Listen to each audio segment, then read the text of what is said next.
ஒரு ஆப்புக்குள்ள நார்மலா எத்தன ஃபீச்சர் இருக்கும்? பட் நான் இந்த சொல்ற ஒரு ஆப்புக்குள்ள உங்களுக்கு 70 ஃபீச்சர்ஸ் இருக்கும். கேம் ஸ்கேனர், அப்புறம் steps, wifi CCTV, wifi call, layer, leveler, அதுக்கப்புறம் காம்பஸ், அதுக்கப்புறம் path tracker, music player, photo video locker, அதுக்கப்புறம் animator, weather, sound detector, motion detector, camera. இது நான் சொன்னது வெறும் கிட்டத்தட்ட ஒரு காவாசி தான் சொல்லியிருப்பேன். பட் நான் சொல்ற இந்த ஆப்பில் உங்களுக்கு மொத்தம் ஒரு 70 ஃபீச்சர்ஸ் போல் இருக்குது. அட் த சேம் டைம் இந்த 70 ஃபீச்சர்ஸும் ஒரு 20 எம்பிக்குள்ளே தான் உங்களுக்கு கொடுக்குறாங்க. இருக்கிறதுக்கு ஒரு மாதிரி க்ரேஸியாக இருக்குல்ல. ஸோ அப்படியாப்பட்ட ஒரு ஆப் தான் இந்த ஆல் டூல்ஸ்.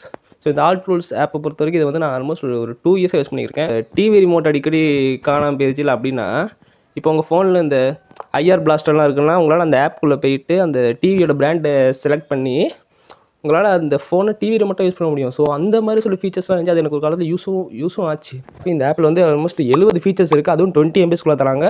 ஸோ இந்த ஆப்பில் இருக்க மொத்த ஃபீச்சர்ஸை நீங்கள் யூஸ் பண்ணணும்னா அந்த ஃபீச்சர்ஸ்க்கு ஏற்ற ஹார்ட்வேர் உங்ககிட்ட இருந்தால், உதாரணத்துக்கு நான் சொன்ன மாதிரி இப்போ இந்த நான் டிவி ரிமோட் யூஸ் பண்ணால் அது உங்களுக்கு உங்கள் ஃபோனில் ஹார்ட்வேர் வைஸ் ஒரு ஐஆர் பிளாஸ்டர் இருக்குன்னு நான் பழைய ஃபோனில் இருந்துச்சு, இந்த ஃபோனில் இல்லை.